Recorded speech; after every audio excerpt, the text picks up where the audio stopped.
ಭಾರತ ಕೊಟ್ಟ ಒಂದು ಬಿಗ್ ಶಾಕ್ನಿಂದ ನೆರೆಯ ರಾಷ್ಟ್ರ ಪಾಪಿ ಪಾಕಿಸ್ತಾನ ಥಂಡ ಹೊಡೆದೋಗಿದೆ.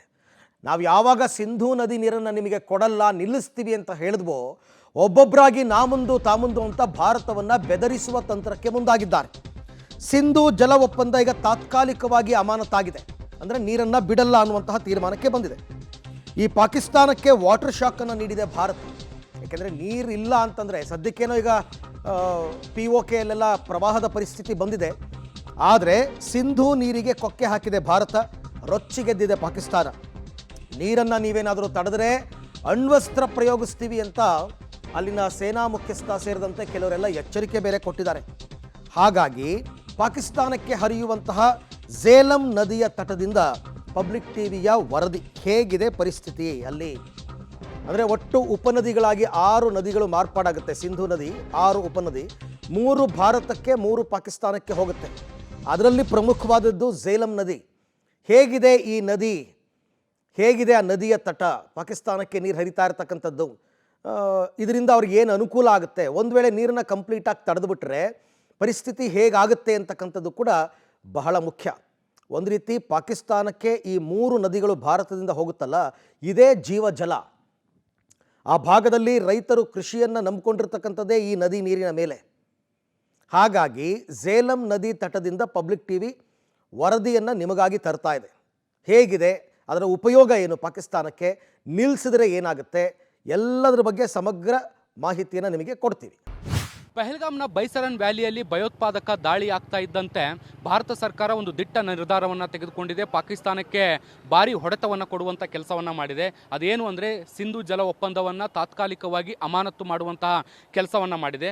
ನಾವೀಗ ಸಿಂಧೂ ನದಿಯ ಜಲ ಒಪ್ಪಂದದಲ್ಲಿ ಮುಖ್ಯವಾಗಿ ಕಾಂಟ್ರಿಬ್ಯೂಟ್ ಮಾಡುವಂತಹ ಝೇಲಂ ನದಿಯ ಮುಂಭಾಗದಲ್ಲಿದ್ದೀವಿ. ಅನಂತನಾಗ್ ಜಿಲ್ಲೆಯಲ್ಲಿ ಹುಟ್ಟಿ ಅನಂತನಾಗ್ ಜಿಲ್ಲೆಯಲ್ಲಿ ಹರಿಯುವಂತಹ ಈ ಒಂದು ನದಿ ಈ ಒಪ್ಪಂದದಲ್ಲಿ ಮಹತ್ವದ ಪಾತ್ರವನ್ನು ನಿಭಾಯಿಸುತ್ತೆ. ಈ ನದಿಯ ದೃಶ್ಯಗಳನ್ನು ಕೂಡ ನಿಮಗೆ ಒಮ್ಮೆ ತೋರಿಸ್ತೀನಿ. ಅನಂತನಾಗ್ ಜಿಲ್ಲೆಯ ಗ್ರಾಮವೊಂದರಲ್ಲಿ ಹರಿಯುವಂಥ ನದಿಯ ದೃಶ್ಯಗಳನ್ನು ಕೂಡ ನೀವು ಇಲ್ಲಿ ಗಮನಿಸ್ತಾ ಇದ್ದೀರಿ. ಈಗ ಬೇಸಿಗೆ ಆಗಿರುವಂಥ ಹಿನ್ನೆಲೆಯಲ್ಲಿ ನೀರಿನ ಹರಿವನ್ನು ನಿಮಗೆ ಕಡಿಮೆ ನೋಡಲಿಕ್ಕೆ ಸಿಗ್ತಾ ಇರುವಂಥದ್ದು. ಮಳೆಗಾಲದಲ್ಲಿ ಬಹಳ ದೊಡ್ಡ ಪ್ರಮಾಣದಲ್ಲಿ ನೀರು ನಿಮಗೆ ಇಲ್ಲಿ ನೋಡಲಿಕ್ಕೆ ಸಿಗುತ್ತೆ. ಸಿಂಧೂ ಜಲ ಒಪ್ಪಂದ ಏನಿದೆ, ಈ ಒಂದು ಒಪ್ಪಂದದಲ್ಲಿ ಝೇಲಂ ನದಿಯ ಪಾತ್ರವು ಕೂಡ ಬಹಳಷ್ಟು ಮುಖ್ಯವಾಗಿರುತ್ತೆ.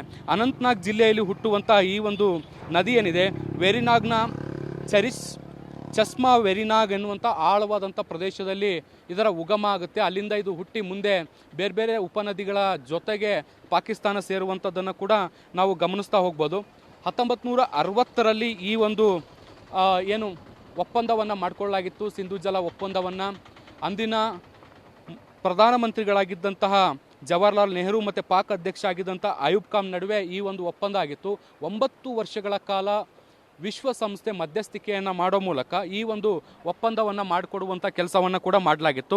ಒಪ್ಪಂದದ ಪ್ರಕಾರ ಪಶ್ಚಿಮಾಭಿಮುಖವಾಗಿ ಹರಿಯುವ ಸಿಂಧೂ ಝೇಲಂ ನದಿಯ ನೀರಿನ ಹಕ್ಕೇನಿದೆ, ಅದರ ನಿಯಂತ್ರಣ ಅದು ಪಾಕಿಸ್ತಾನಕ್ಕೆ ಸೇರಿತ್ತು. ಪೂರ್ವಾಭಿಮುಖವಾಗಿ ಹರಿಯುವಂತಹ ರಾವಿ, ಬಿಯಾಸ್, ಸಟ್ಲೇಜ್ ನದಿಗಳ ಹಕ್ಕು ಭಾರತಕ್ಕೆ ಸಿಕ್ಕಿತ್ತು. ಈಗ ಈ ಒಪ್ಪಂದ ರದ್ದಾಗಿರುವಂಥ ಹಿನ್ನೆಲೆಯಲ್ಲಿ, ತಾತ್ಕಾಲಿಕವಾಗಿ ಅಮಾನತಾಗಿರುವಂಥ ಹಿನ್ನೆಲೆಯಲ್ಲಿ ಸಿಂಧೂ, ಮತ್ತು ಈಗ ನೀವು ನೋಡ್ತಿರುವಂಥ ಝೇಲಂ ನದಿಯ ನೀರಿನ ಹಿಡಿತ ಏನಿದೆ ಅದು ಪಾಕಿಸ್ತಾನದ ಕೈ ತಪ್ಪಲಿದೆ. ಹೀಗಾಗಿ ಪಾಕಿಸ್ತಾನಕ್ಕೆ ದೊಡ್ಡ ಸಮಸ್ಯೆ ಆಗುವಂಥ ಸಾಧ್ಯತೆಗಳನ್ನು ಕೂಡ ನಾವು ನಿರೀಕ್ಷೆ ಮಾಡ್ಬೋದು. ಅದಕ್ಕೆ ಸಾಕಷ್ಟು ಕಾರಣಗಳಿದ್ದಾವೆ. ಯಾಕೆ ಅಂದರೆ ಪಾಕಿಸ್ತಾನದ 80% ಭೂಪ್ರದೇಶ ಏನಿದೆ ಅದು ಸಿಂಧೂ ನದಿ ಮತ್ತು ಅದರ ಉಪನದಿಗಳ ಮೇಲೆ ಅವಲಂಬಿತ ಆಗಿರುವಂಥದ್ದು. ಮತ್ತು ಈ ನದಿಯ ನೀರು ಏನು ನೋಡ್ತಿದ್ರಿ, ಇದು ಮುಂದೆ ಹೋಗಿ ಸಿಂಧೂ ನದಿಯ ಜಲ ಒಪ್ಪಂದದ ಭಾಗವೂ ಕೂಡ ಆಗುತ್ತೆ. ಇನ್ನು ಅಲ್ಲಿ ಬೆಳೆಯುವಂತಹ ಬೆಳೆಗಳೇನಿದ್ದಾವೆ ಸುಮಾರು 93% ಕೃಷಿಗೆ ಬಳಕೆ ಆಗ್ತಾ ಇರುವಂಥದ್ದು. ಈ ನೀರು 7% ನೀರು ಏನು ಕುಡಿಯೋ ನೀರಾಗಿ ಬಳಕೆ ಆಗ್ತಾ ಇರುವಂಥದ್ದು. ಈ ನೀರಿನ ಮೂಲಕ ಪಾಕಿಸ್ತಾನ 16 ಮಿಲಿಯನ್ ಹೆಕ್ಟೇರ್ ಕೃಷಿ ಪ್ರದೇಶದಲ್ಲಿ ಕೃಷಿಯನ್ನು ಮಾಡ್ತಾ ಇರುವಂಥದ್ದು. ಹೀಗಾಗಿ ಈ ನೀರನ್ನು ತಾತ್ಕಾಲಿಕವಾಗಿ ತಡೆದೇ ಹಿಡಿದಿದ್ದೇ ಆದರೆ ಪಾಕಿಸ್ತಾನದ ಕೃಷಿ ಚಟುವಟಿಕೆಗಳ ಮೇಲೆ ಭಾಳ ದೊಡ್ಡ ಪರಿಣಾಮ ಬೀರುವಂಥ ಸಾಧ್ಯತೆಗಳಿದ್ದಾವೆ. ಇದ್ರ ಜೊತೆಗೆ 7% ಕುಡಿಯುವ ನೀರಾಗಿ ಬಳಕೆ ಮಾಡ್ತಾ ಇರುವಂಥದ್ದು. ಪಾಕಿಸ್ತಾನದಲ್ಲಿರುವಂಥ 61% ಜನರು ಈ ನೀರನ್ನು ನಂಬ್ಕೊಂಡಿದ್ದಾರೆ. ಮುಖ್ಯವಾಗಿ ಪಾಕಿಸ್ತಾನದಲ್ಲಿರುವಂಥ ನಗರಗಳೇನಿದ್ದಾವೆ, ಲಾಹೋರ್, ಕರಾಚಿ, ಮುಲ್ತಾನ್ ಅಂತಹ ಪ್ರಮುಖ ಸಿಟಿಗಳೇನಿದ್ದಾವೆ, ಅಲ್ಲಿಗೂ ಕೂಡ ಇದೇ ನೀರು ಕುಡಿಯುವ ನೀರಿನ ಮೂಲ ಆಗಿರುವಂಥದ್ದು. ಇನ್ನು ಪಾಕಿಸ್ತಾನ ಇದೇ ಸಿಂಧೂ ಜಲ ಒಪ್ಪಂದದ ಭಾಗವಾಗಿ ಬರುವಂಥ ನದಿಗಳ ನೀರನ್ನೇ ನಂಬಿಕೊಂಡು ಸಾಕಷ್ಟು ಹೈಡ್ರೋ ಪ್ರಾಜೆಕ್ಟ್ಗಳ ಯೋಜನೆಗಳನ್ನು ಕೂಡ ಹಮ್ಮಿಕೊಂಡಿದೆ.